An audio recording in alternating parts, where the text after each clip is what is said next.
Cantaremos, cantaremos, danzaremos, haremos todo en honor a nuestro Dios. Entonaremos alabanzas al que vive y le daremos la mejor adoración. Nos postraremos, cantaremos, danzaremos, haremos todo en honor a nuestro Dios. Haremos todo en honor a nuestro Dios.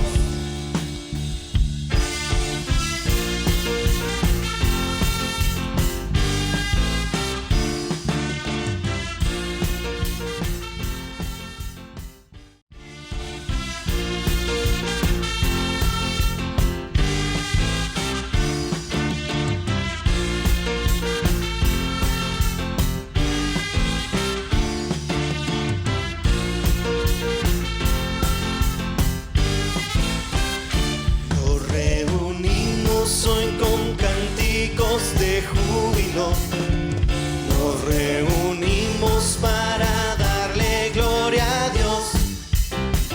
Ha demostrado que Él es fiel y verdadero, y por los siglos de los siglos vivirá.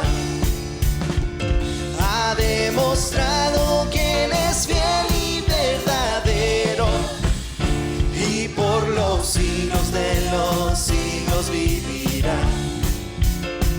Entonaremos alabanzas al que vive y le daremos la mejor adoración.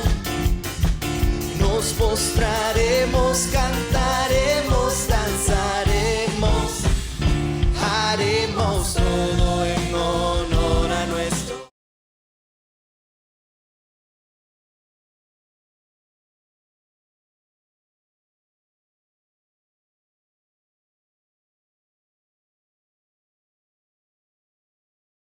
Vamos a orar para que la palabra en nosotros despierte la necesidad urgente de buscar a Dios en su palabra. Amén. Lo que vamos a hacer es que a través de la palabra vamos a usar textos que son espíritu, son vida, para que dentro de usted se cumplan todas las promesas del llamamiento que se hizo en la eternidad para cada uno de nosotros. Este llamamiento es de carácter eterno. Este llamamiento, el propósito de Dios es incorporarnos a su reino, haciéndonos primero parte de su pueblo. Primero parte del cuerpo de Cristo. Y perteneciendo al cuerpo de Cristo, vivificar en nosotros el espíritu que teníamos muerto, y a través del espíritu que Él vivifica, poder entender los planes eternos de Dios. La mente natural los puede interpretar, los puede exponer, hasta los puede explicar, pero no le afecta interiormente. O sea, me explico, intelectualmente yo puedo entender los textos, exponerlos de tal manera que se entiendan, pero si yo en lo personal no estoy viviendo a la luz de los textos, entonces estoy viviendo en la tiniebla hablando de la luz. Es lo que veíamos hace unos días. El que dice que anda en la luz, pero su conducta es en tinieblas, es mentiroso. O sea, no es realmente como debiera de ser. Así es que yo ruego a Dios para que lo que vamos a hablar, que es palabra que sale de la Escritura, al entrar dentro de mí, en mi mente natural, yo le doy un espacio al Espíritu vivo que tengo para que el Espíritu Santo lo haga dentro de mí. Este proceso no lo entendemos. Ahorita lo vamos a explicar, solo oremos. Padre, en el nombre de Cristo Jesús, yo te suplico, Señor eterno, que nos perdones, Padre, toda actitud, toda conducta, todo comportamiento que riñe, Dios eterno, con lo que tú esperas de nosotros. Padre, tú nos diste la oportunidad de participar del cuerpo de Cristo, engendrándonos, no de carne, no de sangre, no de voluntad de varón, sino que nos engendraste, Señor, tú mismo a través de tu Espíritu Santo para hacernos retornar a ti. Y en ese retorno, Señor, caminar con Jesucristo, vivir sus verdades, Padre, para que esa vida que podemos empezar en la tierra se encuentre su propósito eterno en tu presencia. Te lo suplicamos, Padre, en el nombre de Jesucristo. Perdónanos, Dios eterno. Danos el privilegio que el Espíritu Santo nos active la mente espiritual. Te lo suplicamos en el nombre de Cristo Jesús. Amén y amén. Lo que yo decía es lo siguiente. Fíjese que lo hemos dicho varias veces. Arrepiéntete y conviértete son actos voluntarios de orden humano. 3:19 del capítulo de Hechos. Hechos 3:19. En Hechos dice, arrepiéntete y conviértete. Son dos acciones que incluyen mi voluntad, o sea, mi alma tiene que voluntariamente entender que la conducta que tiene no es agradable delante de Dios. Por lo tanto, a la luz de la Escritura voy a retomar mi vida a la luz de la Escritura. Esto, como consecuencia, es que mis pecados son eliminados, mis pecados son arrancados. Entonces vienen de la presencia de Dios tiempos de refrigerio. 3:19 de Hechos, verso 20. Entonces Él envía a Jesucristo que nos fue prometido. También lo vemos en Jeremías capítulo 15, verso 19, ¿verdad? Si te vuelves a Dios, o sea, si analizas tu conducta y buscas a Dios en su palabra, Él empieza el proceso de restauración. La restauración es el proceso de conversión. La conversión y la restauración es un cambio de mentalidad. ¿Para qué? Para estar delante de la presencia de Dios y en un momento dado, todo lo que nosotros decimos, todo lo que hacemos y hablamos, nos convertimos a similitud de la boca de Jesús en los días en que estuvo sobre la tierra. Y este proceso es un proceso de orden espiritual. Entonces hay un proceso voluntario mío y hay un proceso espiritual que le compete a Dios. El que falla soy yo, porque Dios no va a fallar. Y vuelvo a repetir, fuimos bendecidos con toda bendición espiritual en los lugares celestiales en Cristo Jesús. Antes de que naciéramos, Dios nos conoció. Cuando estábamos en el vientre de nuestras madres, Él entretejió nuestro embrión. Mi embrión, tu embrión vieron mis ojos, dice el Señor, y todo lo que era necesario para que sea lo que hoy eres, yo lo aporté, dice Dios. O sea, esto es de Dios. Venimos a la tierra, Él deja nuestra voluntad, en nuestra libertad, y nosotros decidimos cuando Él nos llama. Esa programación del llamamiento es un programa de Dios. Cuando entramos al llamamiento de Dios, porque se cumple la promesa, ahora depende de mí el estar continuamente sometiéndome a la palabra y viendo qué no está como a Dios le agrada, y de esa manera incorporarme al cuerpo de Cristo Jesús. Y por supuesto, previo al desarrollo de un ministerio. El ministerio se desarrolla porque la palabra dentro de mí me habilita las buenas obras que de antemano Él programó para que yo camine en ellas. Ese es el propósito de la palabra. Y que toda la Escritura lo que pretende es que nosotros, que el hombre de Dios sea perfectamente calificado para toda buena obra. Fíjense, hermanos, que hoy yo mandé unos textos a Monte Gerizim porque estoy bien inquieto al respecto de eso, porque la verdad es que Dios es el que le pone a uno, Dios le pone a uno la inquietud de la palabra, ¿verdad? ¿Por qué le pone la inquietud de la palabra? Pues que padre no se preocupa por facilitarle a sus hijos los elementos suficientes para que alcancen las metas que los hijos tienen. O sea, las metas son de los hijos plantean las metas, los hijos nos hablan de sus metas y nosotros como padres los respaldamos en la medida que podamos. Ahora, Dios es igual. Yo sé los pensamientos que tengo acerca de ti, pensamientos de bien y no de mal, para darte según los planes que tú tienes. Dios actúa igual. Yo con todos mis limitantes le posibilité a mis hijos los elementos necesarios para que ellos alcanzaran sus metas de ellos. Yo solo los respaldé en la medida de mis posibilidades.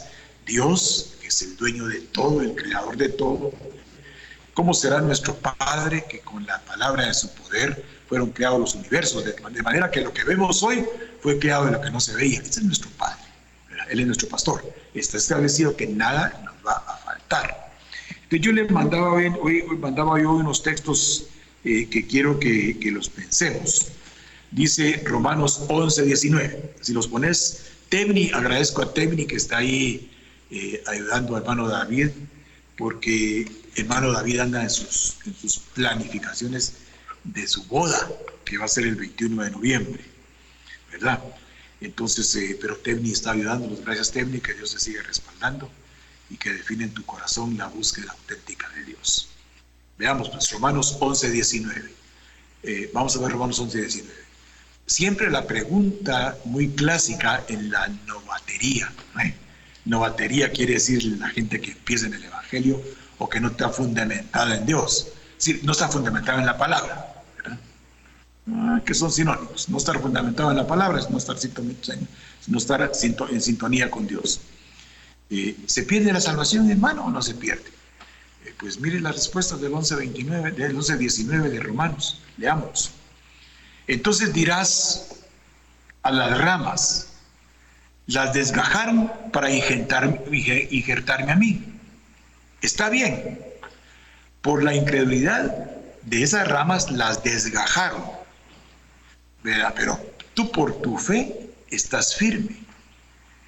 No te envanezcas y ten cuidado. Verso 21 de Romanos 11.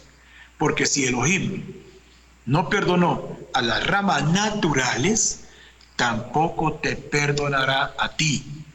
Verso 22. Considera pues la bondad y la severidad de Elohim. La severidad para con los que cayeron, pero la bondad para contigo si permaneces en su bondad. De otra manera, a ti también te cortarán. Mire pues, hermanos, esto es bien interesante porque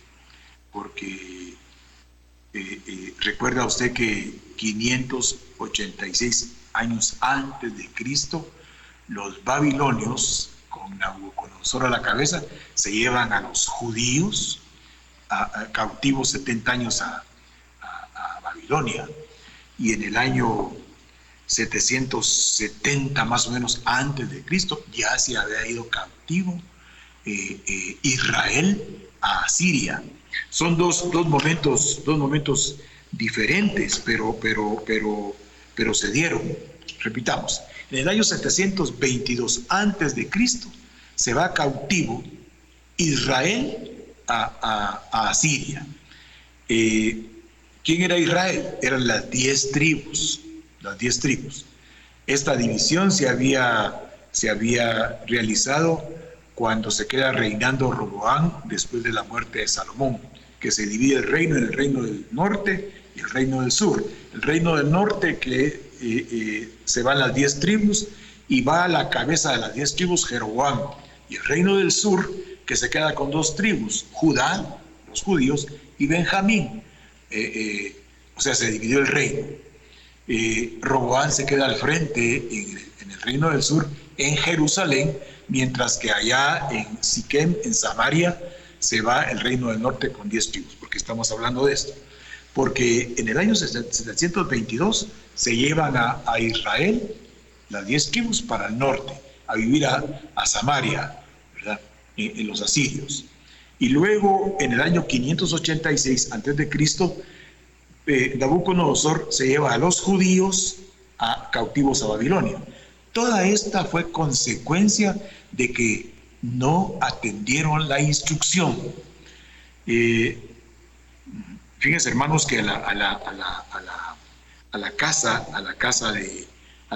de Israel, la que se fue con Jeroboam, también le dicen la casa de Efraín, le dicen la casa de Israel, le dicen la casa de Samaria. Estos eran hebreos que habían salido de los lomos de Jacob, pero se resistieron a la instrucción. Y la resistencia a la instrucción los lleva cautivos 722 años antes de Cristo a Asiria. Y ahí se dispersaron, se perdieron, o sea, desaparecieron. Actualmente esas tribus están mezcladas con la gentilidad. se mezclaron con la gentilidad. Yo hoy estuve mandando algunos textos a ¿cómo se llama? Al chat de Monte Gerizim, para que cuando habláramos ya estuviéramos los que se interesan en leer un poquito más informados. El resultado de la falta de arrepentimiento provocó la dispersión, la asimilación de las 10 tribus del norte, se las lleva a Siria, y luego se mezcla con el resto de naciones paganas del mundo, se separa de las raíces hebreas totalmente. Les fue fácil a las 10 tribus a asimilar toda la cultura pagana de los pueblos donde fueron a habitar. Al poco tiempo ya no parecían hebreos, más bien actuaban y vivían tal como los gentiles lo hacían. Pero ellos no murieron ni desaparecieron a los ojos de Dios, sino que se mezclaron con todas las naciones de la tierra. Estos mensajes los mandé yo hoy a Monte Gerizim. Pero Dios hace una promesa, dice: haré volver y los haré andar junto a arroyos de agua, por camino derecho en el cual no tropezarán, porque soy yo a Israel por padre. Fíjate pues, a Israel por padre, y a Efraín, que es mi primogénito. Oíd palabra del Eterno, oh naciones, y hacedlo saber en las costas que están lejos, y decid: el que esparció a Israel lo reunirá y lo guardará como el pastor a su rebaño. Vale la pena explicar esto. Miren pues, en el capítulo 41 de Génesis, recuérdese usted que José está en Egipto. A José le dan una esposa, Asenat. Asenat, esta era hija de Potífera, que era un sacerdote de un dios de Heliópolis. Entonces, esta mezcla de un judío, es decir, de un hebreo de pura cepa. Recuérdese que José y Benjamín eran hijos de Raquel. Y recuérdese que a Jacob le dieron primero a Lea y después le dieron a Raquel. Pero los hijos que él más amó, según él lo manifestó, fueron José y Benjamín.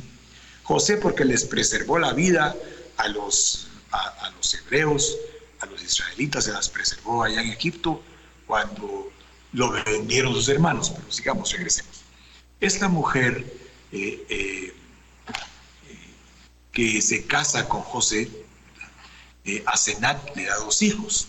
Le da un hijo que se llama Manasés y otro que se llama Efraín. El más grande es Manasés. Manasés quiere decir: me he olvidado de la casa de mi padre. Efraín quiere decir: he fructificado en la tierra de mi aflicción. Mire qué nombres más interesantes. Cuando en el capítulo 41, si quieren lo vimos, vamos a Génesis 41. Vamos a Génesis 41. Génesis capítulo 41. Génesis 41, vamos a ver el verso 51. Desde el 50 veamos. ¿Por qué estamos viendo esto? Porque esto siempre ha estado dividido, siempre ha sido 2 grandes grupos. 2 grandes grupos, y aquí en Egipto, estos hijos de Asenat y de José era una mezcla de un pueblo idólatra con José, que era de la cultura hebrea, pero que por la traición de sus hermanos había ido a vivir a Egipto. En el transcurso de la historia de José entendemos lo que José dijo: seguramente Dios me mandó y los usé a ustedes como instrumentos para que yo viniera a Egipto y preservara la supervivencia de los hijos de Jacob. O sea que tenía una razón de ser. Por eso yo mandaba a decir ahí: nosotros no tenemos que emitir juicios ni murmuraciones de personas que no vemos que están caminando como nosotros tampoco caminamos, ¿verdad? Pero que digamos como quisiéramos caminar. Ni emitir juicios de personas que por su conducta desdicen de llamarse cristianos. Deje que cada quien se mueva y camine como le gusta, porque Dios tiene propósitos para todo. Los hermanos de José son vendidos en una traición ingrata. ¿Y qué es esa traición ingrata? Se transformó en una preservación de toda una raza. o sea, en este caso la raza hebrea. Veamos el verso 50 del capítulo 41, 50, capítulo 41 de Génesis, verso 50. Y nacieron a José 2 hijos, antes que viniese el primer año de hambre, los cuales le dio a luz a Senat, hija de Potífera, sacerdote de On. Eso era un paganismo terrible. O sea que ella se casó con el hijo del cura, pagano. José se casó con la hija del cura, pagano. El sacerdote pagano tenía una patoja y se casó con José. El sacerdote era un hombre importante en el ceremonial egipcio. Y la patoja seguramente más de alguna función ministerial tenía, pero se casa con José. Entonces, es para que nos demos cuenta que Dios usa y utiliza a quien Él quiere. Y usted hoy, después de leer la Escritura, no puede usted emitir ningún juicio de desaprobación. Nadie puede emitir ningún juicio de desaprobación. Pero si hubiéramos vivido en esa época, no menciono las especialistas en chino y murmuración porque no vine a eso, pero yo sabría de dónde saldrían los comentarios de todo tipo. Nosotros, cuando somos cristianos, tenemos que preservar nuestra boca de hablar más allá de lo que tenemos que hablar. Tenemos que observar, darnos cuenta, ir a la palabra y tratar que por la palabra seamos consolados por la conducta ingrata, muchas veces de hijos o de hijas o de hermanos o de hermanas. Todo en Dios está programado. El único propósito es pertenecer al ministerio de Dios. Y todo el que ha recibido a Cristo, que es el Cordero de Dios, que canceló el pecado del mundo, todo el que ha recibido a Cristo, es un ministro que forma parte del cuerpo espiritual de Cristo sobre la tierra. Miremos pues, verso 51. Y llamó José el nombre del primogénito Manasés, porque dijo José, Dios me hizo olvidar todo mi trabajo y toda la casa de mi padre, con el primero. El segundo, verso 52, y llamó el nombre del segundo Efraín, porque dijo, Dios me hizo fructificar en la tierra de mi aflicción. Interesante, ¿verdad? Y resulta que cuando Jacob bendice a José y bendice a Manasés y bendice a Efraín, le da la primogenitura a Efraín. Por la ley hebrea, la primogenitura le correspondía a Manasés, que era el primero, pero Jacob bendice a Efraín. Y recuerde usted que en el capítulo 49 de Génesis, en el verso 1, la primogenitura le correspondía a Rubén, pero por impetuoso, por desobediente, por emocionalista, por apasionado, estos términos estoy transliterando lo que el capítulo 49, verso 1 de Génesis dice al respecto de Rubén. Entonces Jacob le quita la primogenitura a Rubén y todas las bendiciones del primogénito se las da a Efraín, se las da a un hijo de una mezcla de personas, a un hijo que tenía el 50% de la sangre egipcia y el 50% de la sangre israelita. Pero Jacob les va a mudar completamente con su autoridad patriarcal, les va a mudar completamente la sangre que circula en ellos y esta bendición desaloja completamente todo vínculo con Egipto. O sea, completamente con su voz bendice, le arranca completamente a Efraín todo vínculo con Egipto, aunque después vamos a ver que él actúa a la manera de los egipcios, pero eso es otra historia. Sigamos leyendo. Estamos claros entonces. Manasés y Efraín son los que al final de las cansadas reciben toda la bendición de primogenitura. Pero en el capítulo 49, verso 10, le dan a Judá la autoridad, el cetro de autoridad, mientras que a Manasés, mientras que a Efraín le dan la primogenitura con todos los beneficios de la primogenitura. primogenitura. A Judá, en el capítulo 49 de Génesis, verso 10, le dan el cetro de autoridad. Efraín tiene primogenitura, pero Judá tiene el cetro de autoridad. Entonces, los primogénitos se tienen que plegar al cetro de autoridad. Recuerde que Cristo Jesús viene de la casa de Judá. Por eso ahí en Apocalipsis vemos el león de la tribu de Judá. Nació para vencer, nació para gobernar, nació para establecer los planes perfectos de Dios. Entonces, todo primogénito que reconoce al unigénito se convierte ya no en primogénito de carácter terreno, sino que se convierte en un primogénito del unigénito. El unigénito es Cristo. Los primogénitos son a todos aquellos que reciben a Cristo Jesús. El único en su género, que es Cristo Jesús, cuando alguien recibe a Cristo, lo arranca de la primogenitura y lo hace primogénito del unigénito. O sea, los primeros productos, pues, del unigénito de Dios. ¿Por qué estamos explicando eso? Porque hermanos, la dureza del entendimiento de la palabra radica en los textos, en lo que yo puse en el chat, las mezclas con la gentilidad, las mezclas con las acciones del paganismo, el involucramiento con los programas mundanos del escenario mundo, el escenario Babilonia, esas mezclas en las cuales nos involucramos provoca dentro de nosotros una casi ceguera para no ver y no comprender que tenemos que plegarnos a lo que Dios establece si es que queremos estar en el rubro del capítulo 11, verso 19, 20, 21 y 22 del capítulo 11 de Romanos.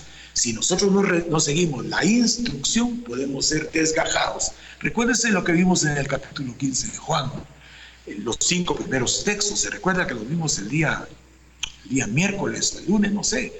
Pero la cosa es que ahí dice, apartados de mí, nada podéis hacer. O sea, si estamos en Cristo Jesús, nuevas criaturas es. Aquí yo hago cosa nueva, dice Isaías 65. Las cosas nuevas en Cristo Jesús son de orden espiritual y afectan también la vida natural. Sigamos, yo quiero que veamos unos versos que están en Ezequiel 33.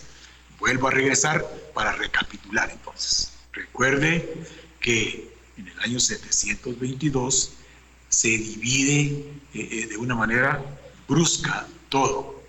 Se van a Siria las 10 tribus, en el 586 se van a Babilonia.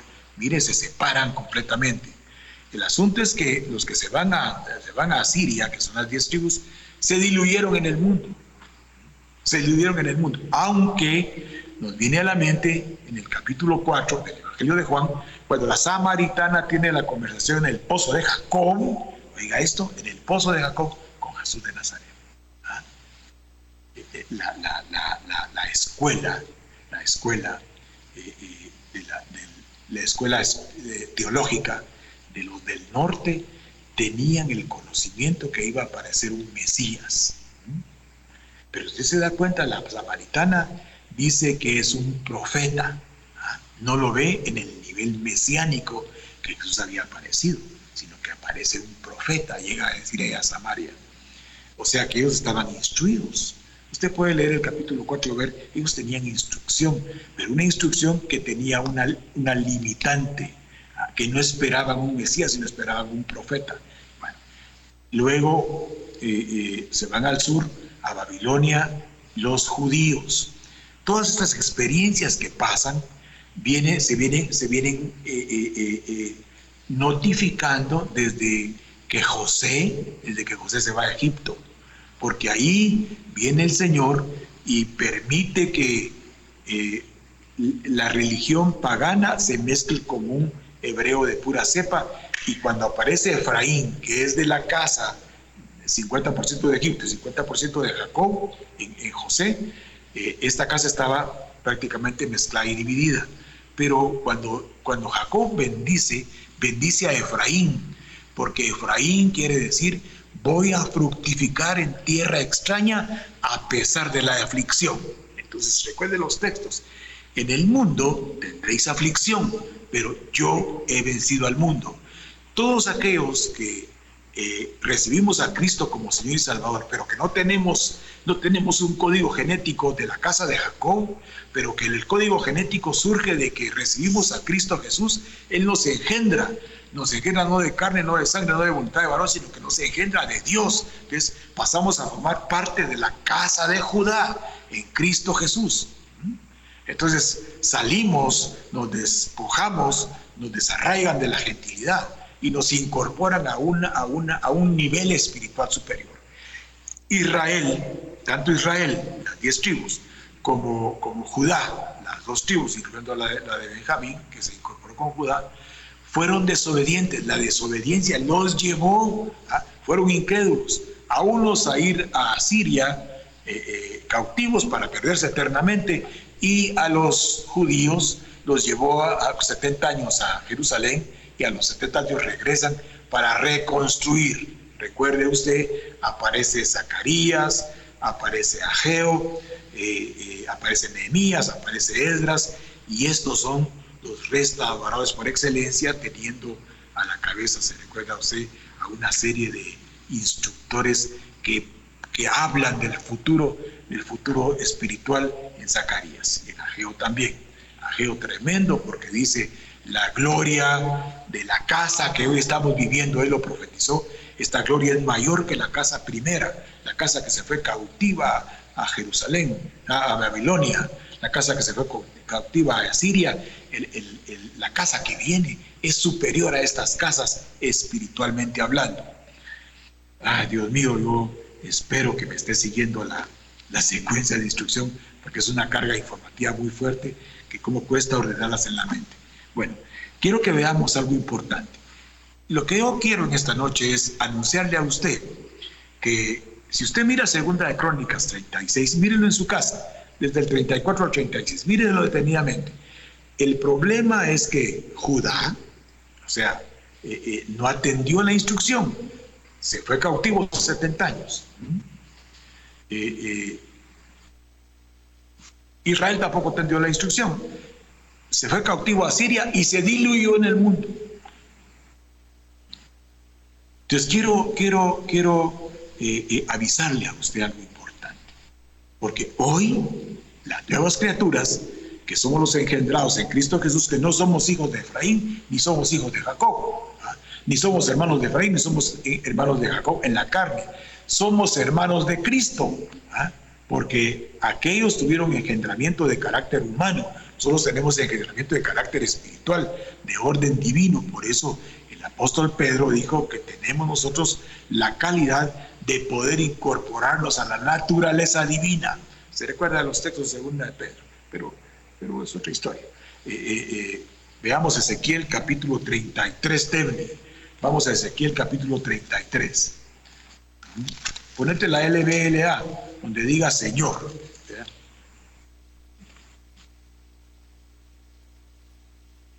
Muy bien.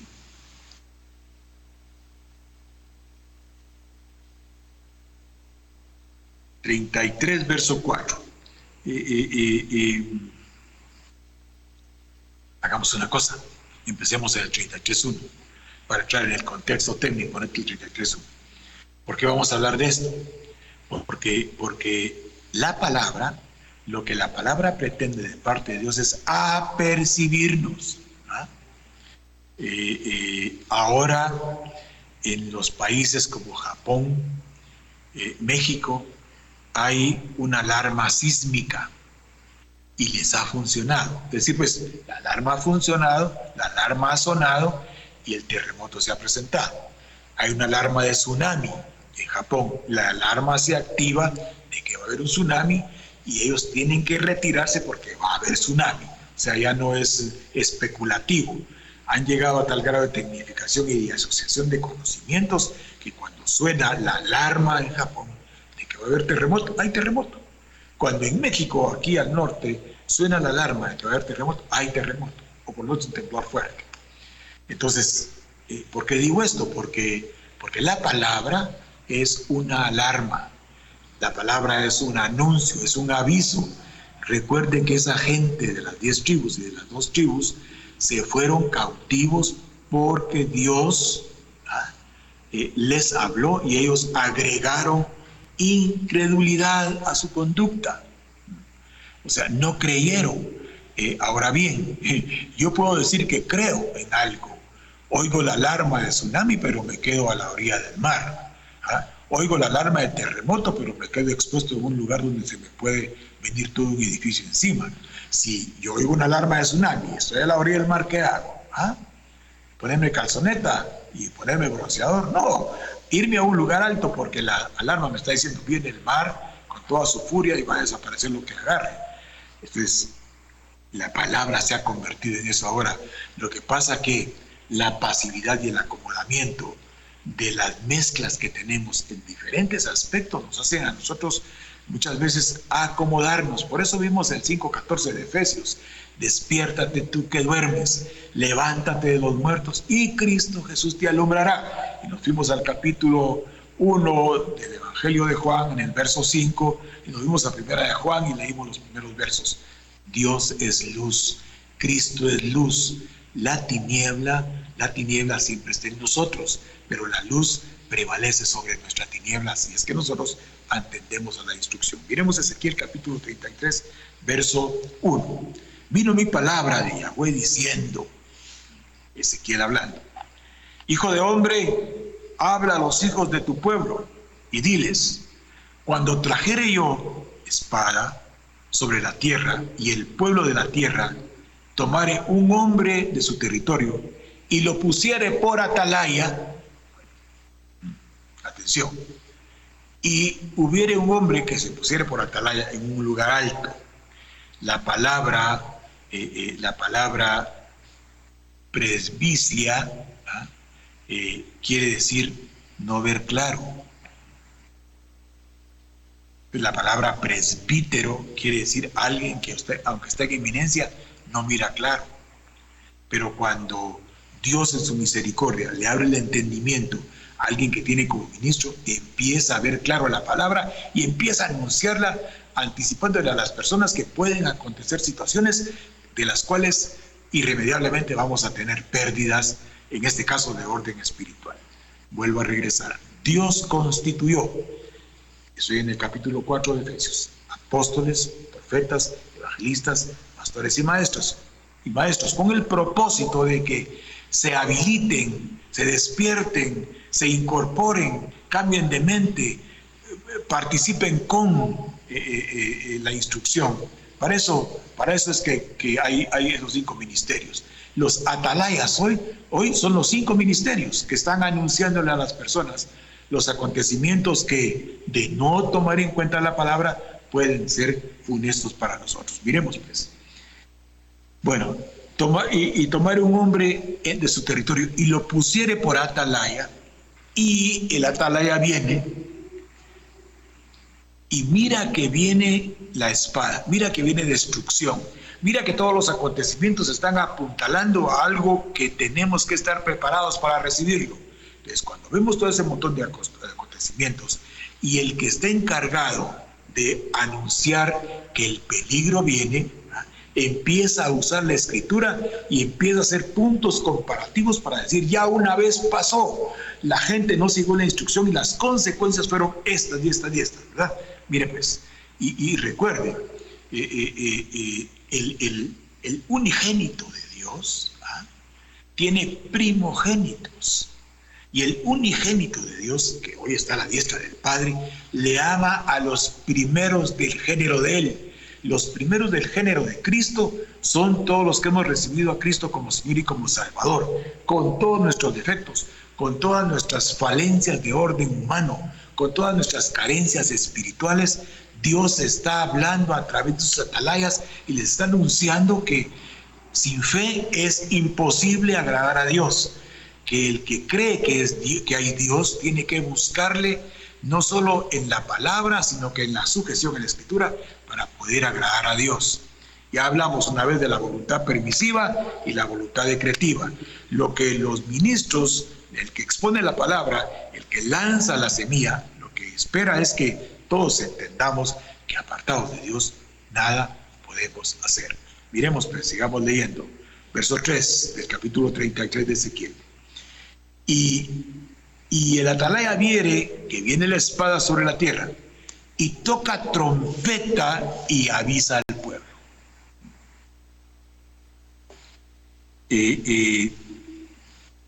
La trompeta sonaba, por ejemplo, para empezar el año del jubileo, sonaba para establecer un nuevo rey en Israel, sonaba para llamar a los dispersos de Israel, sonaba como advertencia de peligro, esto es en Amós 3:6, sonaba como advertencia de peligro, y también anuncia la venida del Mesías, también anuncia los días festivos del Señor.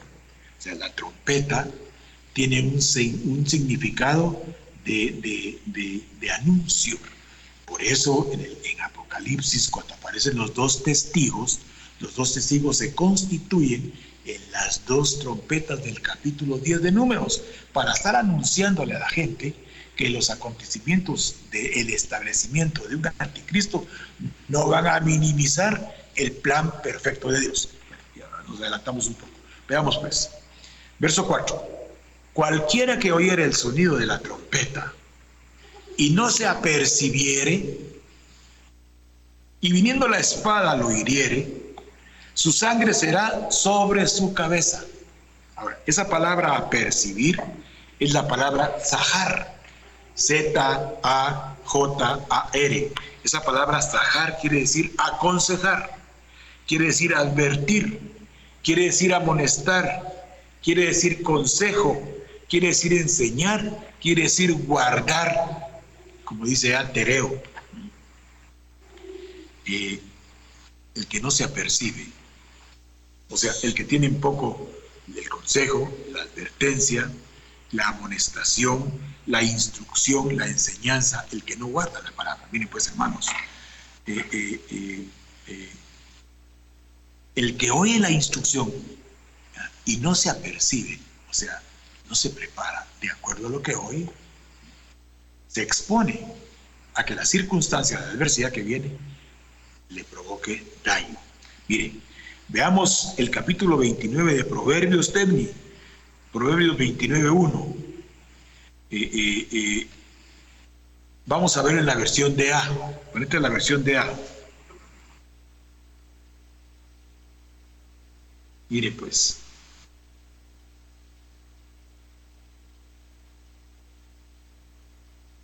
Mire pues lo que dice ahí.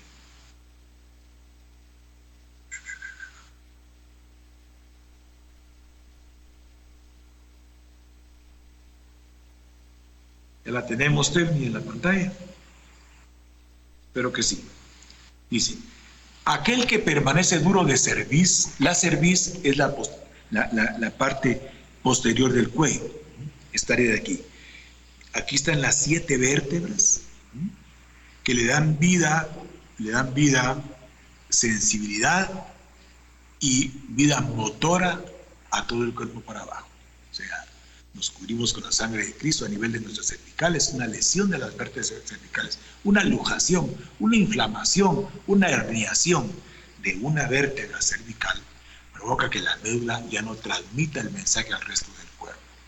¿Qué quiere decir eso? Que yo puedo tener el conocimiento aquí arriba, yo lo puedo gobernar aquí arriba, pero mi cuerpo está ajeno a él.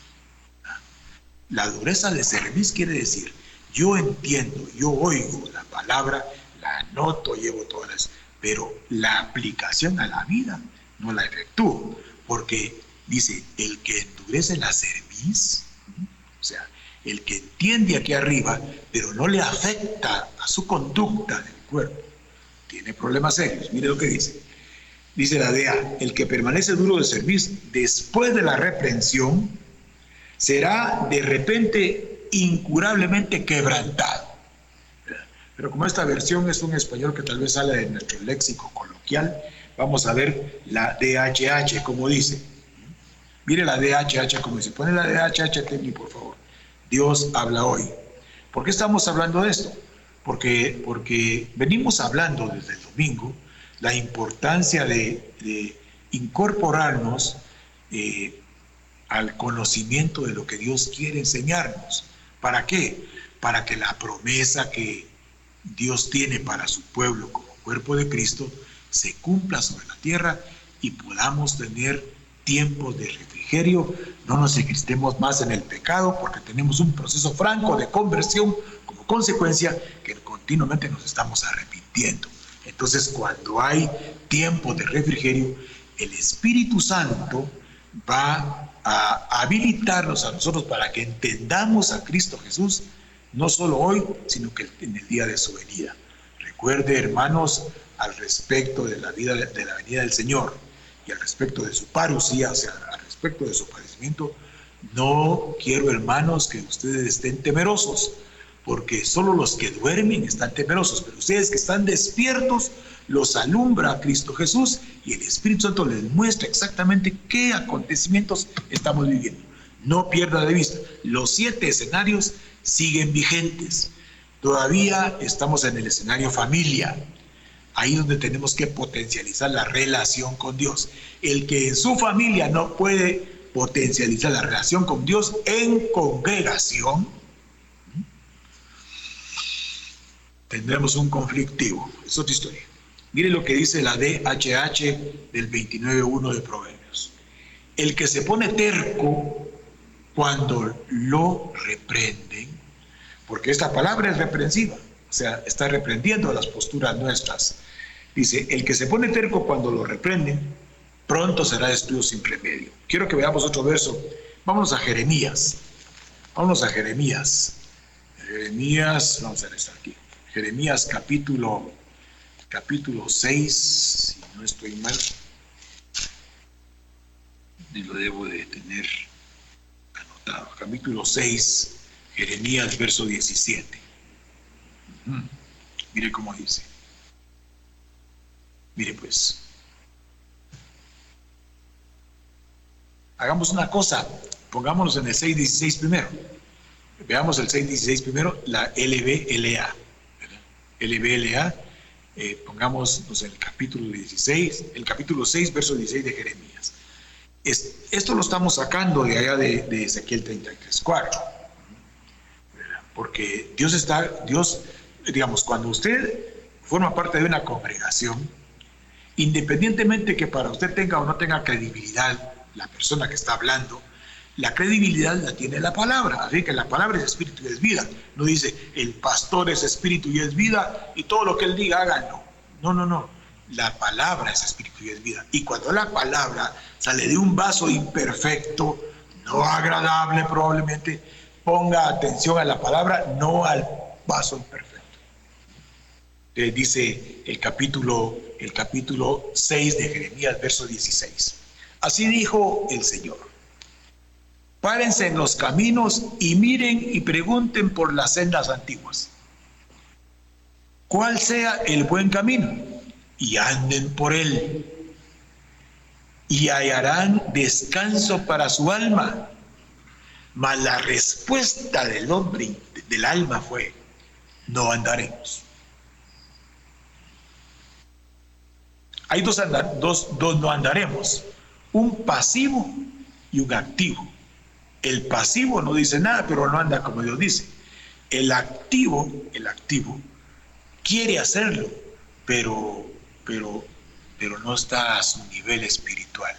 Entonces se contempla con ser contemplativo de la palabra y la repite muy bien y la puntualiza muy bien y el texto bíblico lo menciona, pero lo importante es eso también, pero lo más importante es que vivamos a la luz de la Escritura con la ayuda del Espíritu Santo. Vemos el verso 17. Puse también sobre ustedes atalayas que dijesen, escuchen el sonido de la trompeta, y dijeron, no escucharemos. Hermanos, mire pues, esto no vaya usted a pensar que tiene dedicatoria para él en especial. Cuando yo estoy hablando, me estoy hablando a mí mismo. Es porque dice que el buen óleo primero cae sobre la cabeza, luego se derrama por todo mi rostro, por mis hombros, ¿verdad? Hasta que va al borde de las vestiduras y quiera Dios que alguien reciba una gotita de la unción para que despierte, se levante, se aparte de estar apartado del Señor y pueda recibir de Dios la iluminación que Él quiere darnos. Mire, veamos otro verso. Vamos a Zacarías. Zacarías fue profeta en el tiempo de la deportación. Zacarías, capítulo 4, capítulo 1, verso 4.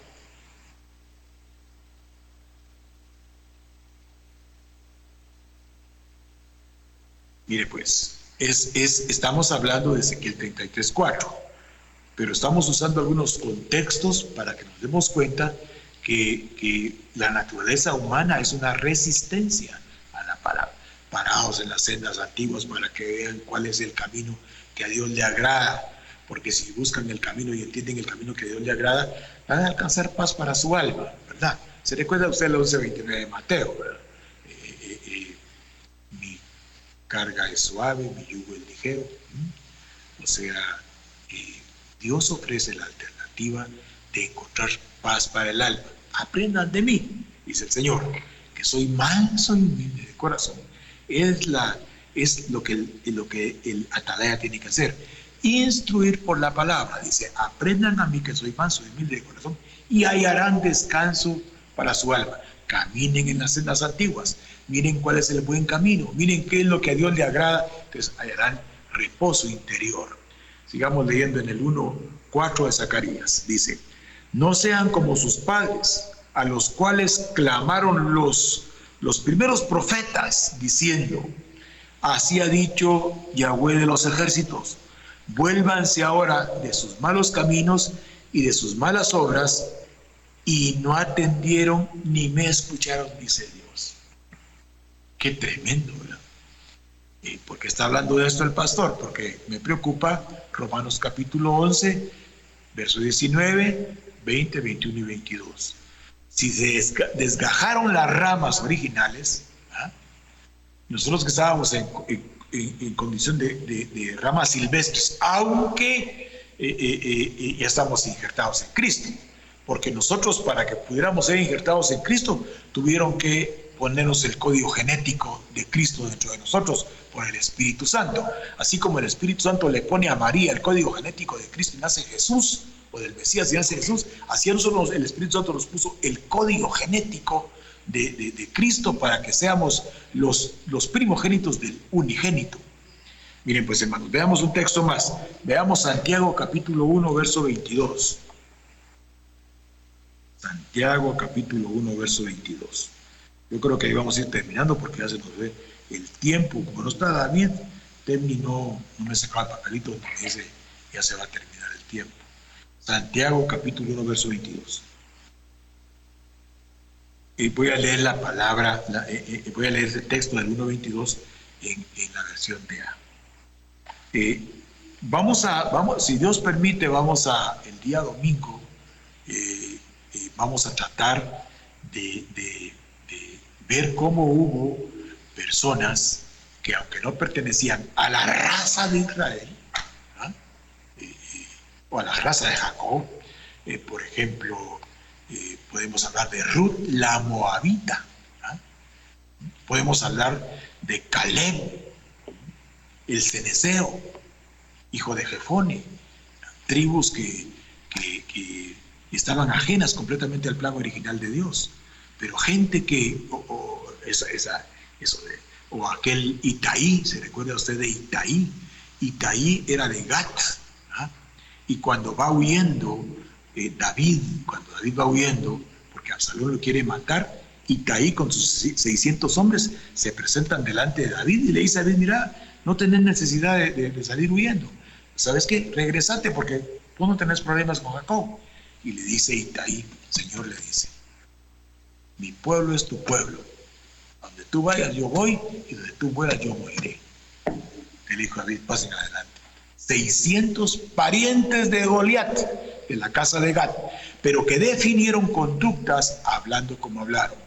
Ruth, hija de incesto de Moab, de Lot con sus hijas, pero definió su postura. O sea, el engendramiento espiritual de la palabra que oyó le dio una definición espiritual. Y hubo efectos evidentes. Miremos lo que dice Santiago 1:22. No se engañen a ustedes mismos por solo oír lo que la palabra dice. Estoy leyendo la DEA. Poné la DEA, por favor. 1:22 de Santiago. No se engañen a ustedes mismos, no solo por solo oír la palabra que dice. No se engañen a ustedes mismos por solo oír lo que la palabra dice. No se engañen a ustedes mismos por solo oír lo que la palabra dice, sino háganlo. Muy bien, hermanos. Si alguien está interesado en ver lo de Itaí, está en 2 Samuel 15:18, aunque el domingo, si Dios permite, pues ahí de eso, vamos a hablar de los definidos, ¿verdad? Pero nosotros, así como Israel, que se fue cautivo a Siria, que se mezcló con la gentilidad, nosotros, para cambiar la naturaleza, tienen que regenerarnos en 2 niveles y hasta en 3, diría yo. Primero, reengendrarnos en que cuando recibimos a Cristo somos engendrados, no de carne, no de sangre, no de voluntad de varón. El segundo engendramiento es el que la palabra hace en nosotros. Y el tercer engendramiento es cuando, participando como ministros, vivimos haciendo lo que a Dios le agrada, perteneciendo al cuerpo de Cristo. 3 engendramientos: el engendramiento del Espíritu Santo, el engendramiento de mi mente por la palabra y el engendramiento como partícipes activos del cuerpo de Cristo. Por eso no nos engañemos con solo oír la palabra, sino dice que la hagamos. Hermanos, en el nombre de Cristo Jesús, ya llevamos 1 hora de estar hablando. Que Dios en su misericordia visite individualmente a cada miembro del Monte Gerizim y a aquellos que nos están escuchando, pero mi responsabilidad ministerial es sembrar en los miembros del Monte Gerizim la palabra para que Dios pueda replicar en ellos la imagen de Cristo. El Espíritu Santo de Dios visite tu vida, que la sangre de Cristo Jesús aleje todo destructor y todo devorador y todo espíritu de muerte, y que la victoria espiritual empiece hoy a hacerse patente y manifiesta en todos los hijos de Dios que escucharon. Amén y amén.